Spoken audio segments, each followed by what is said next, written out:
Live from the Las Vegas Strip studio in tantalizing Las Vegas, chilly Las Vegas, Nevada. It's Bettor Center Live. I'm your host, Brad Stein. You can watch us daily, 9 a.m. Pacific Standard Time, but we do it 7 a.m. PST on Saturdays, hosted by Louis Diamond the First, and Sundays, sometimes me, sometimes Louis Diamond. That's at 8 a.m. PST. Welcome again. I hope you enjoyed Week 14 of the National Football League. We have a fantastic show today. Why, you ask? Because we have three professional sports handicappers right here. We're going to introduce them, but before we do that, we are going to have a highlight reel today. We're going to discuss Monday Night Football, and of course, we're going to sum up what did you learn from these great three pro handicappers. Let's introduce them. First, we have Louis Diamond the First. He's also the producer. You can watch us and get more information on bettercenter.com and also YouTube at Louis Diamond. And don't forget about Facebook. That's Louis Diamond. Hello, welcome to the show. Hey, good morning, Brad. Hope you're ready to start the week off with more winners. More wins. That's what we like to hear. Then we have this guy from Rochester, New York. There's just not many like him. They don't make many people like this guy. Ross Benjamin, your Buffalo Bills were absolutely fantastic. We ripped apart their defense before, or maybe a little criticized, but they looked pretty good, forcing 2 interceptions. And I think they only gave up like 224 yards, and they finally sacked Ben Roethlisberger, the first team to do that in 6 games. What do you have to say for yourself? Well, first of all, thank goodness there's not a lot of guys like me out there. And secondly, secondly, the Buffalo Bills, hey, they're for real. You know, I mean, you look at the teams they beat this year, their schedule's been one of the toughest, and people don't realize that they've now beaten 5 teams with a winning record this season. Last night, an impressive win over Pittsburgh. And Josh Allen continues to impress. After a difficult first half, he really bounced back. And what about Stephon Diggs, Brad? What a player. Yeah, 100. He's the first player to have 100 catches this year. And isn't he like the first guy to have 100 catches on the Buffalo Bills since Eric Moulds? Is that right? That's correct. Eric Moulds set the record with 101 receptions in 1 year, and he's at 100. So I think barring something unforeseen, he's going to break that record. Plus, he's on pace to get close to 1,500 yards receiving by the time it's all 1,400. Before it's all said and done. Then we have this other guy. He's originally from New York City. He now resides in Las Vegas, Nevada. Some people say he's a chip off the old block. I call him the chipster. He's a great man, but we're both hurting right now after the New York Giants laid a stink bomb offensively against the Arizona Cardinals. Mr. Chip Tribus, welcome to the show. Help us out here. Yeah, well, the Giants are who we thought they were. No video. Brad, you're looking healthier. You're looking better and healthier every time I see you. It's good to have you back. All right, guys. All right, let's go back to Louis Bag of Diamonds. What did you learn from yesterday, Sunday, Week 14 of the National Football League? Well, there may be a new beast in the NFC East. Jalen Hurts comes up, giving you something to talk about, making the NFC East possibly a very interesting run between the football team, Redskins, and whatever that.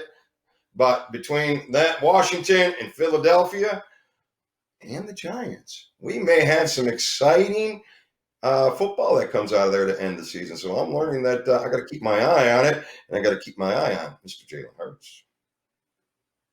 RB wins beside the Buffalo Bills being a real football team and the third-ranked team in the AFC right now, possibly can get to number 2 because they just defeated the Pittsburgh Steelers. What else did you learn from yesterday?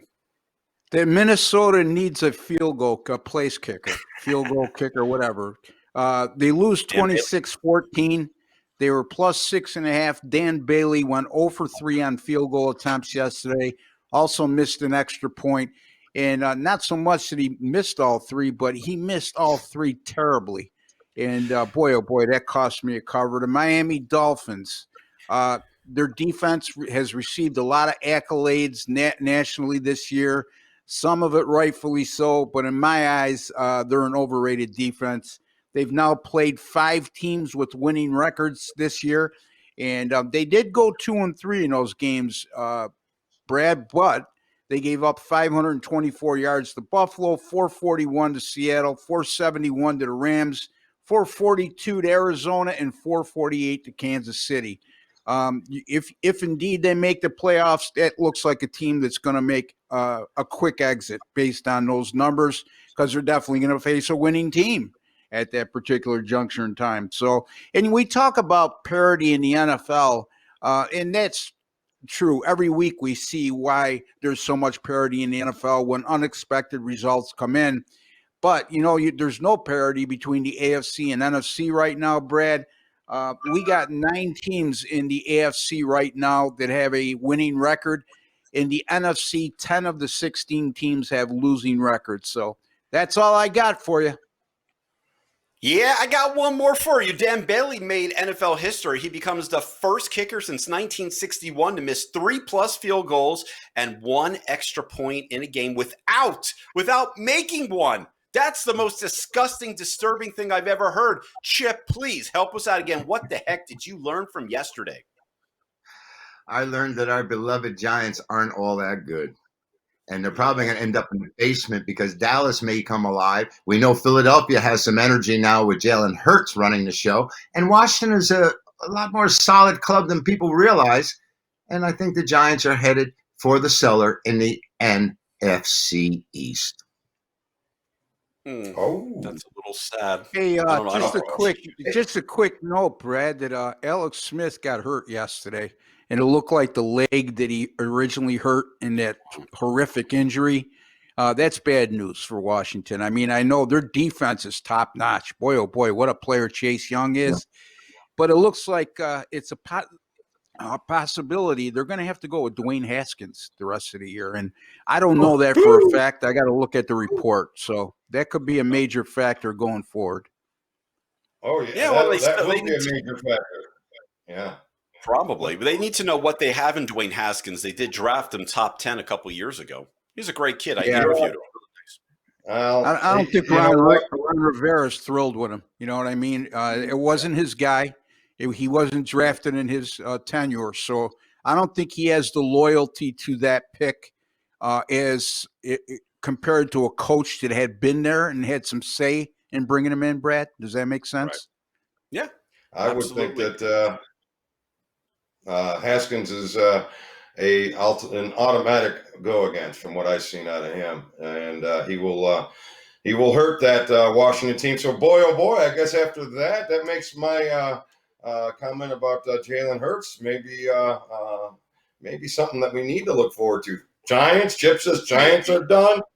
Maybe then we may have Alex Smith out. Look at that, Eagles. Whoa. And I'm far from an Eagles fan, I tell you that. So, but speaking of them kickers, if I could just jump in here real quick, I want to try to make you feel a little better, Ross. My first bet ever. My first NFL bet ever. I was 16 years old, and I had bet the Minnesota Vikings over the Atlanta Falcons, and I was minus. I don't remember what the point spread was, but I do know that Jan Stenerud missed his first extra point. The greatest kicker in NFL history missed his first extra point on my first bet to beat me by a hook. Wow. Yeah. And, those were the days. Those were the days the extra points were attempted from the 10-yard line. Yeah. And, the greatest kicker in NFL history, number one. Right. Yeah. And number two, that's the next day is the day I found out about juice. I thought I only owed $25. I had to come up with $27.50. And holy shit, did I learn hard that day. Hey, Chip, do you remember your first bet? Yeah, I had a $20 bet, and I, just like Louis, had no idea that I owed $22 when the game went down. That was the start. I'll tell you a quick story, guys. You want to know how I got started? My father used to like to bet the parlay cards every week, and he would bring them home, and I'd sit and watch the games with him all the time, see his emotion swings when he wins and loses, and bad plays and good plays. So I said, Dad, could I fill one of these out? I was about 7 years old. And back then you could use, and nowadays you have to pick at least 4 teams, I think. Back then you could pick 3 teams. I picked 3 teams. He put $1 on it for me at 1, and I got $5 back. I was elated, and I thought it was going to be easy from there on out. Now we got to go here, guys. Great story, Ross. My first actual wager was not that bet. That was my first NFL bet with the bookie. When I was a kid, my dad would take us to the track, and I couldn't stand it. Half hour between a 2-minute race. What are you guys thinking? I had nothing to do all day. So my dad bribed me. He says, listen, if you're good, okay, I'll give you $2 to bet a trifecta on the last race. He bribed me. And guess what happened? The last race came along. I was good. I had $1 in my pocket. I said, take this $1 with your $2. And I made my trifecta pick. In my mind, my father would play our address, and which is also his birthday, every day for the trifecta. That was his life. He enjoyed it, and $2 trifecta every day on it. So, and I was like, boy, he never wins. So I went and bet my best friend's address that day. And would you know it, my first bet ever, I hit the trifecta with my best friend's address. Not just a $2 bet, a $3 bet, $1 out of my pocket. Picked up $400. I must have been 8 years old. How was I going anywhere? I was in. That's it. Oh, boy. All right, 3 amigos, it's time to move on. We're going to highlight our handicappers. This is where we get those highlights of how wonderful our men did yesterday. Let's take a look. Eugene. Dolphins at home, strong enough for me to believe that they can do what the past 4 opponents have done with Kansas City, and that's keep it reasonably close. They are a playoff team, and they need to be reckoned with. Is it good enough? I think so with the points. I've been on them all year. They're 7-1 against the number the last 8 games, and I'm not going to go against them now. Arizona will finally get a soft spot in their schedule, desperate for a win. I think they get it. They go in and get a convincing win against the Giants. Play for me here is Arizona Cardinals. I don't see it getting to the number today. I'm going to back the under of 46 in this game.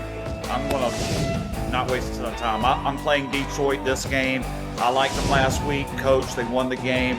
I'll take Detroit and the 8 points. The last 10 times these 2 teams have played in Jacksonville have stayed under the total, and I'm gonna back that angle today. Thank you, everyone. That was week 14 of the National Football League we just covered. Go to bettorcenter.com, get some great picks, make some money. All right? Wow. Very colorful. They added me in. Wonderful. Guys, we have one hot football game tonight. It's Monday Night Football. Let's tackle that right now. The Ravens at the Browns. This opened up the Ravens -2.5. Currently -3. Over under started at 48. It is now 46. Chip Chirimbus, please start us off. All right, coming off a loser Sunday night, I'm still 23-11 on these standalone Thursday, Sunday, and Monday night games.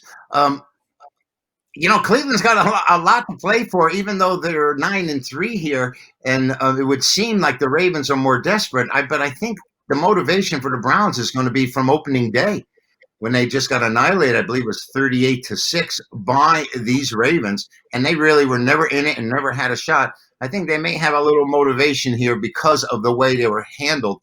Great running game by the Cleveland Browns, a dual running backs back there that actually is probably a better overall running game than the Ravens have, led by Lamar Jackson. We know Jackson ran for over 1,000 yards last year. He was the MVP. But if you can bottle him up, you can bottle up the Ravens. I think it's going to be a great game. It's going to be very conservative. I expect it to be an under total with both teams looking to run the ball. Ross, 3 points. That's what separates us. Ravens -3. Who are you taking? Well, first of all, if you go to bettorcenter.com, I have my NFL Monday night total of the year going tonight in this game. So just a reminder, folks, you could dabble in, make some good money. And if you want to know how good I'm doing on my NFL totals, even with yesterday's loser on the Philadelphia game going under, I still 14-4 with my last 18 NFL totals, including 11-4 this season. And going even further back than that, 42-25 with my last 67 NFL totals. That's good for 63%. That's no fluke. And also, my NFL Monday night picks this year are 8-4. That's good for 67%. Just saying, Brad. As far as the game tonight, I agree with Chipper. I think revenge is going to be a key factor here. I think that Cleveland's a much better team at this juncture than they were in their season opener. They've won 9 of 11 since. They've also held teams to 107 yards or less rushing in 9 of 12 games this year. When you have two rush-heavy teams like these two teams are, that speaks volumes to me. And Baltimore at this juncture, I don't believe is right now. At the beginning of the year, everybody was all over Baltimore after last year's 14-2 run. They got upset in the first round. They were going to do it again this year. I wasn't one of those guys jumping on that bandwagon. And since that went over the Browns, they're just a 6-5 team. And then you look at the turnover differential. Baltimore over their last 6 games, which coincides with sort of their slide here. They're at a minus 3 turnover differential, while Cleveland over their last 10 games is at +9. So I look for that to come into play. And Chip's right. You look at the Cleveland running game, it's a true running game. It's not a gimmick running game like Baltimore has with Lamar Jackson. You'd be hard-pressed. Derrick Henry obviously is the best running back in all football right now. However, the Browns' 1-2 punch of Nick Chubb and Kareem Hunt is probably I would say, in my estimation, the best 1-2 punch in the NFL as far as a tandem of running backs. I like Cleveland here. I'm actually seeing a 3.5 out there too, Brad. I'm going to take Cleveland here plus the 3.5 over Baltimore. Agreed on that running game. Cleveland, two-headed monster. Louis, I know he's your favorite quarterback in the NFL, but Baker Mayfield, you have to give him a little credit, has not thrown an interception in 5 games, and Cleveland wins when he's efficient. What are your thoughts? Well, this is his opportunity to really, really prove the critics wrong. This game in the beginning of the season, if you remember, I was on Cleveland. I really thought Cleveland was going to be something for Baltimore to contend with, because I did see the drop-off in Baltimore. I didn't see the big drop-off that they really have come to, so I'll admit that, but I wasn't expecting Baltimore to have what they had. And so I was on Cleveland in the first game, and this has been a road series. So Cleveland has covered at Baltimore. Baltimore has covered at Cleveland. And, so I'm sitting on, and then I see the home dog on Monday night. And I'm going back, Ross and I, we mess around with the numbers a little bit. So a few weeks ago, we're back, and I said, let's just take a look at those home dogs on Monday night. And it truly is a coin flip. It was a big thing for the first 20 years. But since then, it's really, truly been a coin flip. So you really don't have that home dog on Monday night thing as an edge. So yeah, but Louis, the division home dogs on Monday night do a lot better though. Yeah, you're right. Well, we did go over that, but if you recall, yeah, the division home dogs on Monday night do much better. Okay, good thing to know, and I wish I would have known that before this. I may have had a different opinion. Well, honestly, I gotta be with you guys here on the Cleveland side. Anyways, I was just trying to grab some nuggets. So, but I'm leery because it's been that home and home series. I missed earlier on this game. Baker just had this phenomenal game, and his wife spoke out after it. Boy, they put not for nothing, that's a monkey on your back now on Monday Night Football. And now Lamar, after all their, dismay, and they're really falling down, they have to win this way more than Cleveland. And so I'm leery of it. So I think it's a close game. So you know what I do in those games? I'll just look for it. There you go. That's it, guys. Yeah, it's the coward's way out, but you know what? It's a tough game to really say one of these two teams is going to really make it happen, at least in my opinion. That's all.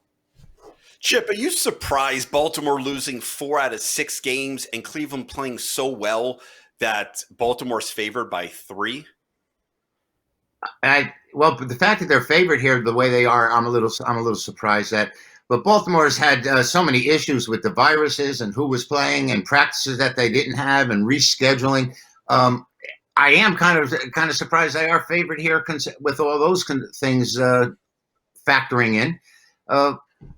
But it's a Monday night game. I guess Cleveland has a 9-3 record. They're an underdog at home. This should raise a flag to me, but I ended up staying with that. What do we have? All these trends with the home dog on a Monday night and the division home dog? I think I'm in the middle of that. All right, guys. I guess we only have one game today, so that's probably your most interesting play. Do you have any final words, Chip, before we bring this back to Ross? No, I think the comparisons of the running games and how they're going to play out are the key factors here.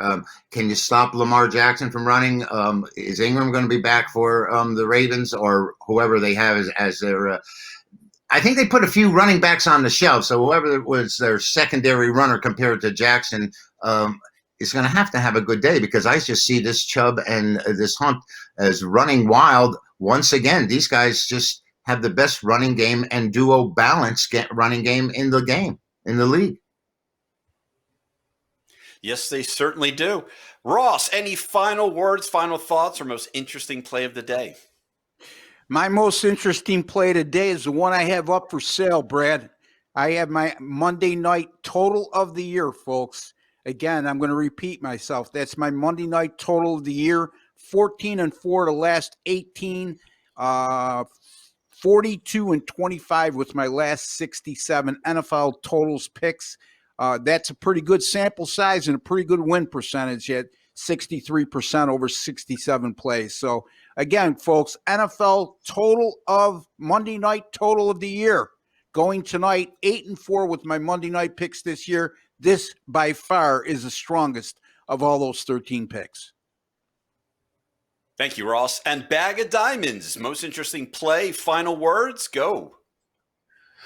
Okay, my most interesting play is going to be in college basketball today. I am currently, yesterday we split up 1-1, Saturday 3-6, I think it was the third losing day of the season. And right now, current record 103-75. And there's 3 plays on bettorcenter.com. Right now, they're not there yet, but I have 3 college basketball games. I will give you one right now, which is going to be Colorado, and they are minus the 14. So that will be one play. If you want to get the other 2 plays, and Colorado's playing Northern Colorado, they will be on bettorcenter.com. And as far as final words, this is what I will tell you. If you are my client, I do not have a very solid opinion on this game, but there's a reason why I bring guys like Ross and Chip to the table, because I know that when they have something, it's time to pay attention. So if you are my client and a paying client, you will be getting Ross's Monday night NFL total of the year from me. I will take care of Ross for that. But when you win, maybe you'll send Ross a little love over there on Bettor Center as well, because I will tell you this. If he's that strong, I'm following him. Hopefully you will as well. So get out to the website. We got some winners, guys. Good luck. Thank you, Louis Diamond. Thank you, Chip Chirimbus. And, of course, Ross Benjamin. And don't forget our technical director from Spotlight Film Productions. They call him Eugene Stewart. Everyone, thank you again. Don't forget to watch us on bettorcenter.com, YouTube at Louis Diamond, and Facebook. We do this 9 a.m. Pacific Standard Time during the week, 7 a.m. on Saturdays, Pacific Standard Time. And, of course, PST is 8 a.m. on Sundays, where we discuss the National Football League. My name is Brad Stein. This is Bettor Center Live. You have a wonderful day. And tonight, Monday Night Football, the Ravens at the Cleveland Browns. Go Brownies! Have a wonderful day. Goodbye.